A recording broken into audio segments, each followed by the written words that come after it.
Okay, so first off, I'm Coach Nething. Well, that's Mrs. Coach Nething, because Mr. Coach Nething was actually the first Coach Nething at York College. So now we are the Coaches Nething, and we are here at York College together. So glad to be here.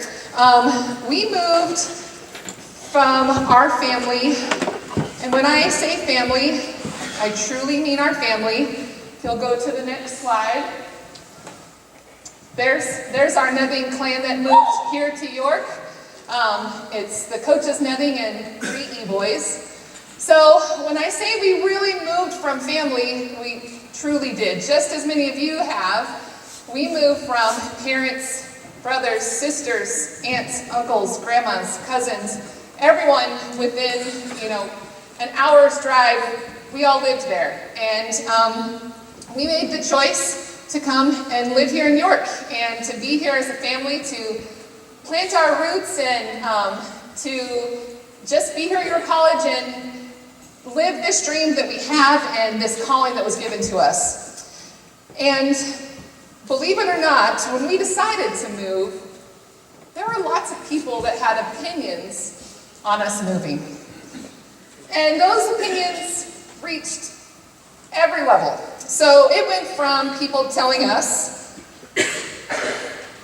why would you leave Montrose, where we were from in Colorado, to go to Nebraska?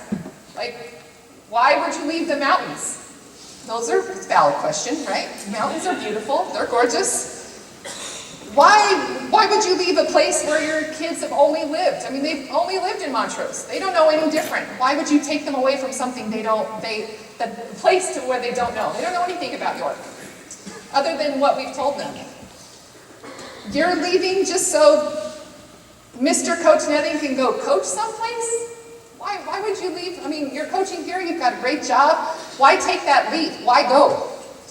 We also got good feedback. We got good opinions too, good thoughts. Hey, what an adventure you're going to have. What a blessing you're going to be. You're going to have so much fun. We can't wait to hear about the adventures and times that you have at York. Well, some of those things, those questions, they're easy to discard, even when it's something, why leave the mountains? We always get to go back to them. We've got a great place to vacation to every year. Some of them stuck around for a little bit, like, why leave your family? That's hard. We love our family. We spent so much time with our family. And some of those questions and answers, they still hold us today. What a blessing you're going to be. What an adventure you're going to have. Those are things we always look forward to. Well, in case you haven't learned yet, but in this life, in all aspects of your life, everyone has an opinion about it. And if you haven't learned it, bless your heart. Props to you, okay? Because we all have opinions, and those opinions, people want to share them with you. People want you to know what they think about everything. So, we have opinions on lots of things. How you should tie your shoe. Who you should vote for.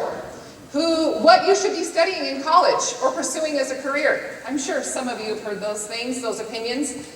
Why are you going to be a teacher? You know how hard it is to be a teacher? You know what education systems are like these days? You know what kids are like these days? You know what parents are like these days? They can give you their opinions on so many different things.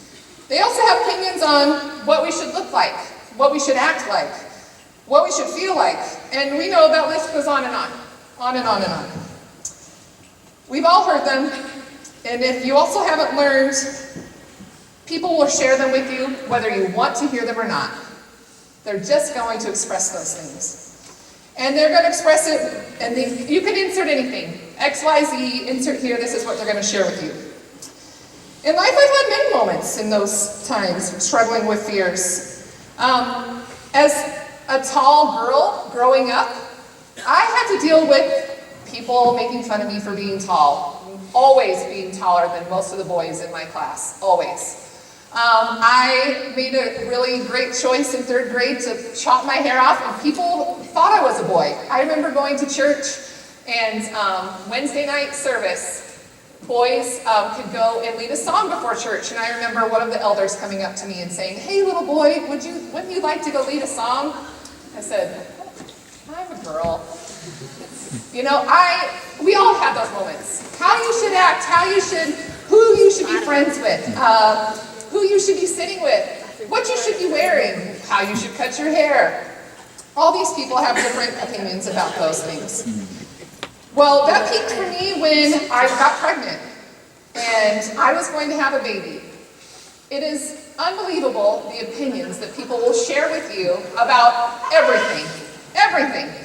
How I'm going to have this baby, how I'm going to raise this baby, am I going to go back to work, how are you going to feed your baby, are you going to homeschool, are you going to send them to public school, are you going to let them play in technology and have social media, are you going to make sure they read every minute, every day outside of school so they are prepared for life, and on and on and on. Always opinions. Trust me, you'll get to those points and you'll see, if you haven't already.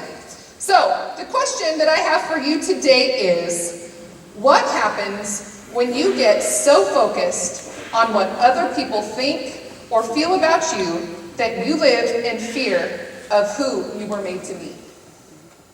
I'm going to ask that again. What happens when you get so focused on what other people think or feel about you that you live in fear of who you were made to be? What happens when you've allowed the fear of what other people are going to say or think about you, that you lost who you really are, and you're fighting daily against that person who you really should be? God created you not to be mimicked, not to be just like your best friend, not to be just like your mom or your professor or some celebrity. God sculpted you to be you. Psalm 139, it's my favorite chapter in the whole Bible. I memorized it in 7th grade. I got to go to a women's Bible study with my mom, and they were studying this chapter. And there's so many amazing things about it, but I want to mention verse 13 in here. David tells us that God knit us together in our mother's womb. For you created my inmost being. You knit me together in my mother's womb. God knit you together to be you. God created you. Just like Coach Skillman said yesterday, we didn't pop out of a factory, a mold of how we're going to look one way, we're going to be one way. God made you, you. He wants you to be you, and doesn't want you to be the person next to you, the person in front of you, or the person behind you. He wants you to be you. And we want you to be you. Your college needed you. Your college needed a you. Not an everybody else. Needed you and you. So, God created you to love the way that you love, to speak the way you speak, to treat others. You were created to treat others. God created you to pursue your passions and desires. He wants you to be teachers, to be doctors, mechanics, accountants. When we allow what others might think to determine moments in our life, it takes away from the light that God created in you to be you. Now with that, I pray that you have people in your life that speak truth to you. You want people that you trust and respect and love to give you feedback and ask you questions. You need those people to sharpen you just as you sharpen them. But those people are not people that are trying to make you different from the core being that you are. They're there to support you because you are you. You are different. They are friends with you because you love differently. You reach out to people, you have new ideas, you have new thoughts. They see and they understand your passions and your gifts, and they support you and hold you accountable. They love you because you love differently. They respect those goals and desires, and in return, don't beg you to do things that would jeopardize those things because they know that's important to you. They help you work through decisions that need to be made by asking questions and listening, not demanding. Don't allow other people to rule over the mind and heart and soul that God created in you. He didn't make another one like you. He knew that this world needed you, that you needed to be you. Dr. Seuss has a great quote. Next slide, please. It says, "Today you are you, that is truer than true. There was no one alive who is newer than you." We need you. We don't need a whole bunch of Dr. Mountjoys, I promise. We need a whole bunch of yous. We don't need a whole bunch of Coaches Nethings. We need yous. We need you to be you. God has given us each a spirit of power, a spirit to be strong and to be you. The next slide is 2 Timothy 1:7. For God has not given us a spirit of fear, but of power and of love and of a sound mind. Be strong in that power and be strong in that love. Be strong to push through the opinions that are not said to sharpen you. Know that God made you to be you and only you can do that. We need a you in this world, so don't choose to be someone else. Choose to be you. Next slide. Deuteronomy 31:8 says, the Lord himself goes before you and will be with you. He will never leave you nor forsake you. Do not be afraid. Do not be discouraged. God created you to be you, to not be in fear of what other people may think of you or what you are, because God knew that he made this perfect person in you. Be you, be strong. Have a wonderful day. Thank you.